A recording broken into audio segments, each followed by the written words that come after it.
Bab 20. Pengorbanan dalam menciptakan kebiasaan baik. Kebiasaan menciptakan landasan untuk penguasaan sesuatu. Dalam catur, baru setelah langkah-langkah dasar bidak-bidak catur menjadi otomatis seorang pemain dapat berfokus pada permainan di tingkat berikutnya. Tiap keping informasi yang tersimpan dalam ingatan membuka ruang mental untuk pemikiran yang lebih sulit. Ini berlaku untuk proyek apapun. Ketika sangat mengetahui gerakan-gerakan yang sederhana sehingga dapat melakukannya tanpa berpikir, Anda bebas untuk memberikan perhatian pada bagian-bagian di tingkat yang lebih tinggi. Dengan cara ini, kebiasaan menjadi tulang punggung dalam proses peraihan kesempurnaan. Kendati demikian, manfaat yang kita peroleh dari kebiasaan bukan tanpa pengorbanan. Pada awalnya, tiap perulangan mengembangkan kefasihan, kecepatan, dan keterampilan. Namun setelah itu, ketika kebiasaan menjadi otomatis, Anda menjadi kurang peka terhadap umpan balik. Anda terjerumus ke dalam perulangan tanpa dipikir. Kita jadi lebih mudah membiarkan kesalahan terjadi. Ketika mampu menghasilkan yang cukup baik, secara autopilot, Anda berhenti berpikir tentang cara melakukannya secara lebih baik. Sisi positif kebiasaan adalah kita dapat melakukan sesuatu tanpa berpikir. Sisi negatif kebiasaan adalah Anda menjadi terbiasa melakukan sesuatu dengan cara tertentu dan berhenti memperhatikan kesalahan-kesalahan kecil. Anda beranggapan terus menjadi lebih baik karena makin berpengalaman. Dalam kenyataan, Anda hanya memperkuat kebiasaan Anda saat ini, bukan menjadikannya lebih baik. Sesungguhnya, ada penelitian yang menunjukkan bahwa begitu suatu keterampilan berhasil dikuasai, biasanya sejalan dengan waktu ada sedikit penurunan performa. Biasanya penurunan performa yang kecil ini tidak membuat orang khawatir. Anda tidak memerlukan sistem yang terus-menerus memperbaiki cara Anda menggosok gigi, mengikat tali sepatu, atau menyeduh teh. Dengan kebiasaan-kebiasaan seperti ini, cukup baik biasanya berarti cukup baik. Makin sedikit energi yang Anda kerahkan pada pilihan-pilihan yang remeh, makin banyak yang dapat Anda sediakan pada pilihan yang sungguh penting.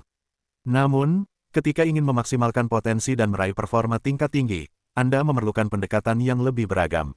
Anda tidak dapat mengulang hal-hal yang sama secara membabi buta, lalu berharap menjadi istimewa. Kebiasaan itu perlu, tapi tidak cukup untuk meraih kepiawaian. Yang Anda perlukan adalah kombinasi antara kebiasaan yang otomatis dan praktik yang disengaja. Kebiasaan plus praktik disengaja sama dengan penguasaan. Untuk menjadi hebat, keterampilan tertentu memang perlu menjadi otomatis. Pemain bola basket harus mampu mendribel bola tanpa berpikir sebelum mampu meningkat ke keterampilan mengoper bola dengan tangan yang tidak dominan. Dokter bedah perlu mengulang irisan pertama berulang-ulang sampai mampu melakukannya dengan mata tertutup, supaya mereka dapat berfokus pada ratusan variabel yang timbul selama operasi. Namun, setelah kebiasaan berhasil dikuasai, Anda harus kembali ke bagian pekerjaan yang lebih sulit dan mulai membangun kebiasaan berikutnya. Menjadi ahli adalah proses menyempitkan fokus ke elemen kesuksesan yang sangat kecil, mengulangnya sampai Anda menginternalkan keterampilan itu, lalu menggunakan kebiasaan baru ini sebagai landasan untuk maju ke batas pengembangan Anda berikutnya. Tugas-tugas lama menjadi lebih mudah pada putaran kedua, tapi tidak menjadi lebih mudah secara keseluruhan karena sekarang Anda menumpahkan energi ke tantangan berikutnya. Tiap kebiasaan membuka kunci ke tingkat performa berikutnya. Ini siklus yang tiada akhir. Walaupun kebiasaan-kebiasaan itu sangat berguna, yang Anda perlukan adalah cara untuk mempertahankan performa sepanjang waktu, agar Anda dapat terus memperhalus dan memperbaikinya. Tepat saat inilah Anda mulai merasa telah menguasai suatu keterampilan, tepat ketika sesuatu mulai terasa otomatis dan Anda menjadi nyaman, jadi Anda harus menghindari jatuh ke jebakan rasa puas diri. Bagaimana solusinya? Buat sistem untuk refleksi dan peninjauan ulang. Cara meninjau ulang kebiasaan dan membuat penyesuaian. Pada 1986, Los Angeles Lakers memiliki salah satu tim bola basket paling berbakat yang pernah terbentuk, tapi mereka jarang dikenang karena hal itu. Tim itu memulai musim kompetisi NBA 19.851.986 dengan rekor 29-5 yang menakjubkan. Para ahli berkata kami mungkin tim terbaik dalam sejarah bola basket, kata pelatih kepala Pat Riley usai musim kompetisi berakhir. Sungguh di luar dugaan, Lakers tersandung-sandung dalam pertandingan-pertandingan final 1986 dan kalah di Western Conference Finals. Tim terbaik dalam sejarah bola basket, bahkan tidak berhasil ikut dalam kejuaraan NBA. Setelah pukulan itu, Riley tidak mau lagi mendengar tentang betapa berbakat pemain-pemainnya dan seberapa menjanjikan tim yang dipimpinnya. Ia tidak ingin melihat kilau-kilau kecemerlangan itu disusul dengan penurunan performa secara bertahap. Ia ingin Lakers tampil maksimal sesuai potensi mereka, dari pertandingan satu ke pertandingan berikutnya. Pada musim panas 1986, ia menciptakan rencana kerja yang akan ia kerjakan, sistem yang ia sebut Program Career Based Effort atau CBE. Ketika pemain baru bergabung dengan Lakers, jelas Riley, kami melacak statistik bola basket mereka sampai ke tingkat SMA. Saya menyebutnya taking their number. Kami mencari alat ukur yang akurat tentang apa yang mampu dilakukan oleh seorang pemain, lalu membentuknya agar sesuai dengan rencana kami untuk tim, berdasarkan pandangan bahwa ia akan mempertahankan lalu meningkatkan rata-ratanya. Setelah menentukan garis dasar tingkat performa seorang pemain, Riley menambahkan langkah kunci. Ia meminta tiap pemain memperbaiki output dengan sekurangnya 196 selama musim pertandingan. Kalau mereka sukses, itu akan menjadi CBE, atau Career Best Effort. Mirip British Cycling Team yang kita bahas di bab 1, Lakers mengejar performa puncak dengan menjadi sedikit lebih baik setiap hari. Riley berhati-hati dengan menegaskan bahwa CBE tidak hanya terkait dengan titik-titik atau statistik melainkan tentang mengerahkan upaya terbaik secara spiritual, mental, dan fisik. Para pemain mendapat kredit ketika membiarkan lawan berlari mendekat ketika pemain itu tahu bahwa wasit akan meniup peluit karena foul, diving sewaktu mengejar bola lepas, mencoba merebut bola kembali entah berhasil atau tidak, membantu teman satu tim ketika pemain yang ia kawal sudah melewatinya, dan perbuatan-perbuatan kepahlawanan kecil lain. Sebagai contoh, Magic Johnson, pemain bintang Lakers pada masa itu, mempunyai 11 poin, 8 rebound, 12 assist, dan 5 turnover dalam suatu pertandingan. Magic juga memperoleh kredit untuk kepahlawanan kecil dengan diving setelah kehilangan bola tanda pagar 1. Akhirnya, ia bermain dengan total 33 menit dalam pertandingan imajinernya. Angka-angka positif 11-8 tanda pagar 12 tanda pagar 2 tanda pagar 1 di total menjadi 34. Kemudian, kami menguranginya dengan 5 turnover 34-5 menjadi 29. Akhirnya, kami membagi 29 dengan 33 menit yang dimainkan. 29/33, 0,879 angka CBE Magic adalah 879. Angka ini dihitung untuk semua pertandingan yang dimainkan oleh seorang pemain, dan CBE rata-rata yang harus ditingkatkan 196 oleh seorang pemain selama satu musim kompetisi. Riley membandingkan CBE terkini tiap pemain dengan tidak hanya performa yang sudah berlalu, tapi juga CBE pemain lain dalam liga. Sebagaimana kata Riley, kami memeringkat anggota tim bersama lawan di liga yang bermain di posisi sama dan memiliki definisi peran yang hampir sama. Penulis artikel olahraga Jackie McMullan mengatakan, Riley mengumumkan atlet terbaik dalam liga dengan cetak tebal di papan pengumuman tiap minggu dan mengukur mereka terhadap pemain-pemain yang setara di kelas yang sama. Pemain yang solid dan andal umumnya memperoleh skor 600-an, sedangkan pemain elit memperoleh skor sekurangnya 800. Magic Johnson, yang menghasilkan 138 triple-double selama kariernya, sering mendapat nilai lebih dari 1000. The Lakers juga menekankan kemajuan tahun demi tahun dengan membuat pembandingan historis atas data CBE. Kata Riley, kami membandingkan November tahun 1986 dengan November tahun 1985, lalu menunjukkan kepada pemain apakah mereka menjadi lebih baik atau lebih buruk pada poin yang sama dalam musim kompetisi sebelumnya.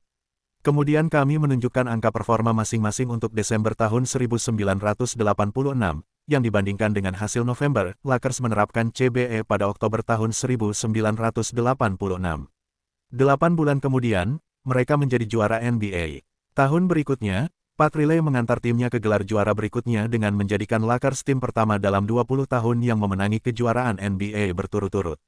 Setelah itu ia berkata, mempertahankan upaya adalah hal terpenting untuk proyek apapun. Cara meraih kesuksesan adalah dengan belajar melakukan sesuatu dengan benar, lalu melakukannya dengan cara yang sama setiap kali. Program CBE adalah contoh utama kekuatan refleksi dan peninjauan ulang. Pemain-pemain Lakers memang berbakat. CBE membantu mereka mendapatkan apa yang mereka miliki secara maksimal, dan memastikan kebiasaan-kebiasaan mereka terus membaik, bukannya menurun. Refleksi dan peninjauan ulang memungkinkan perbaikan jangka panjang atas semua kebiasaan karena membuat Anda menyadari kesalahan Anda dan membantu Anda mempertimbangkan cara-cara yang mungkin untuk memperbaiki. Tanpa refleksi, kita bisa mencari alasan, membuat rasionalisasi, dan berbohong pada diri sendiri. Kita tidak memiliki proses untuk menentukan apakah performa kita naik atau turun dibanding kemarin. Juara di semua bidang menggunakan bermacam-macam cara untuk refleksi dan peninjauan ulang, dan proses itu tidak harus rumit. Pelari Kenya Eliud Kipchoge adalah salah seorang pelari maraton terhebat sepanjang masa dan peraih medali emas Olimpiade. Ia masih membuat catatan atas setiap latihan yang ia baca lagi setelahnya, untuk mencari bagian-bagian yang dapat ia sempurnakan. Begitu pula, perenang medali emas Kati Ledecky mencatat kebugaran pada skala 1-10 dan menyertakan catatan tentang apa yang ia makan serta seberapa baik ia tidur. Ia juga menyimpan catatan waktu yang dibuat oleh perenang-perenang lain. Pada tiap akhir pekan, pelatihnya ikut membaca catatannya dan menambahkan saran. Ternyata tidak hanya atlet. Ketika pelawak Chris Rock menyiapkan materi baru, ia tampil dulu di klub-klub kecil sebanyak belasan kali dan menguji ratusan lawakannya. Ia membawa catatan ke panggung dan mencatat bagian mana yang berhasil dan bagian mana perlu diperbaiki. Beberapa baris lawakan yang betul-betul sukses dan bertahan akan membentuk tulang punggung pertunjukan berikutnya. Saya kenal eksekutif dan investor yang mempunyai jurnal keputusan, Decision Journal, tempat ia mencatat keputusan-keputusan penting yang dibuatnya tiap minggu, mengapa ia membuatnya, dan hasil apa yang diharapkannya. Ia meninjau ulang pilihan-pilihan pada akhir tiap bulan atau tahun untuk melihat di mana ia melakukan kesalahan. Perbaikan tidak hanya tentang membentuk kebiasaan, tapi juga tentang menyempurnakannya. Refleksi dan peninjauan ulang menjamin Anda mengerahkan waktu pada hal-hal yang benar dan membuat koreksi arah setiap kali diperlukan, seperti Path Relay. Saya membuat template bagi pembaca yang tertarik mempunyai Decision Journal. Jurnal ini merupakan bagian dari Habit Journal di atomichabits.com/journal. Mengoreksi usaha pemain-pemainnya setiap malam. Anda tidak ingin mempertahankan suatu kebiasaan kalau kebiasaan itu tidak efektif. Secara pribadi, saya menerapkan dua cara pokok untuk refleksi dan peninjauan ulang. Tiap Desember saya membuat ulasan tahunan, annual review, untuk mencermati kiprah saya selama setahun yang baru berlalu. Saya menilai kebiasaan-kebiasaan saya selama tahun itu dengan menghitung berapa banyak artikel yang saya terbitkan, berapa banyak olahraga yang saya kerjakan, berapa banyak tempat baru yang saya kunjungi, dan sebagainya. Kemudian, saya merenungkan kemajuan atau kemunduran saya dengan menjawab 3 pertanyaan berikut. 1. Apa yang berjalan dengan baik tahun ini? 2. Apa yang tidak berjalan dengan begitu baik tahun ini? 3. Apa yang saya pelajari dari hal itu? 6 bulan kemudian, ketika musim panas tiba, saya membuat apa yang disebut laporan integritas, Integrity Report. Seperti semua orang lain, saya melakukan banyak kesalahan. Laporan integritas membantu saya menyadari di mana saya salah dan memotivasi saya untuk kembali ke jalur semula. Saya menggunakannya sebagai kesempatan untuk menghayati kembali nilai-nilai pokok saya serta mempertimbangkan apakah saya sudah hidup dengan cara yang sesuai. Inilah saatnya saya merenungkan identitas saya dan bagaimana saya dapat berusaha menjadi tipe orang yang saya inginkan. Laporan integritas tahunan saya menjawab 3 pertanyaan berikut. 1. Apa nilai-nilai pokok yang menggerakkan hidup dan kerja saya? 2. Bagaimana saya hidup dan bekerja dengan integritas sekarang ini? 3. Bagaimana saya dapat menetapkan standar lebih tinggi pada masa mendatang? Kedua laporan ini tidak memakan waktu lama, hanya beberapa jam setiap tahun, tapi merupakan saat-saat yang sangat penting dalam rangka penyempurnaan. Laporan-laporan ini mencegah penurunan bertahap yang terjadi ketika perhatian saya berkurang. Laporan-laporan ini menjadi pengingat tahunan untuk meninjau kembali identitas yang saya dambakan dan mempertimbangkan bagaimana kebiasaan-kebiasaan saya membantu saya menjadi sosok orang yang saya inginkan. Laporan-laporan itu menunjukkan kapan saya harus mengupgrade kebiasaan-kebiasaan saya dan mengambil tantangan baru, serta kapan saya harus berjuang keras lagi serta berfokus pada hal-hal mendasar. Refleksi juga dapat memberi kita perspektif yang benar. Kebiasaan sehari-hari berperan besar karena strukturnya yang kompleks, tapi terlalu mencemaskan pilihan sehari-hari itu seperti melihat diri dalam cermin pada jarak yang terlalu dekat. Anda dapat melihat setiap cacat dan melupakan gambaran yang lebih besar. Umpan baliknya bisa terlalu banyak. Sebaliknya, tidak pernah meninjau ulang kebiasaan sama seperti tidak pernah bercermin. Anda bisa tidak menyadari kesalahan-kesalahan yang mudah diperbaiki, noda kecil pada kemeja Anda, sisa makanan pada gigi Anda. Umpan baliknya bisa terlalu sedikit. Refleksi dan peninjauan ulang secara berkala itu seperti bercermin pada jarak mengobrol yang normal. Anda dapat menyaksikan perubahan-perubahan penting yang harus dilakukan tanpa kehilangan gambaran yang lebih besar. Yang diinginkan adalah memandang sebuah gunung secara keseluruhan, bukan terobsesi pada tiap puncak dan lembahnya. Akhirnya, refleksi dan peninjauan ulang menawarkan waktu yang ideal untuk melihat kembali aspek-aspek paling penting dalam perubahan perilaku, identitas. Cara membongkar keyakinan yang menghambat. Pada awalnya, mengulang kebiasaan itu penting untuk membangun bukti tentang identitas yang Anda kehendaki. Bagaimanapun, ketika Anda sudah mengenakan identitas baru itu, keyakinan-keyakinan yang sama dapat menghambat Anda dalam perjalanan ke tingkat pertumbuhan berikutnya.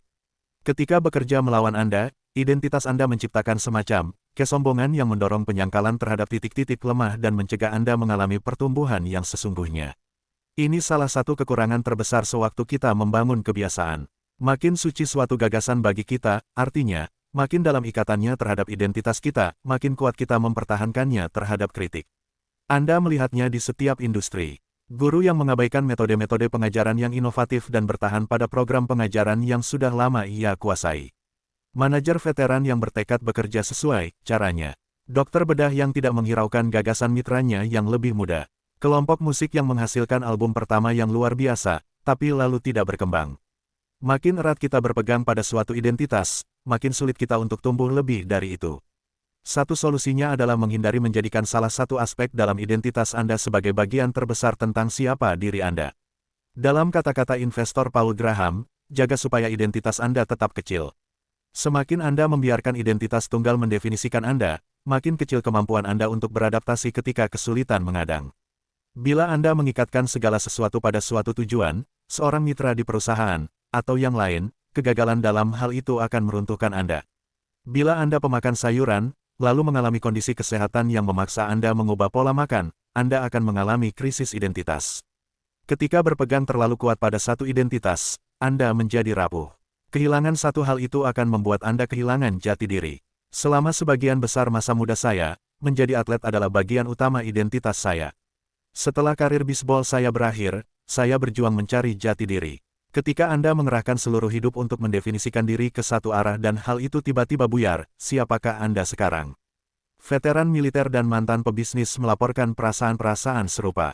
Jika identitas Anda terbungkus dalam keyakinan seperti, aku prajurit yang hebat, apa yang terjadi ketika masa bakti Anda berakhir?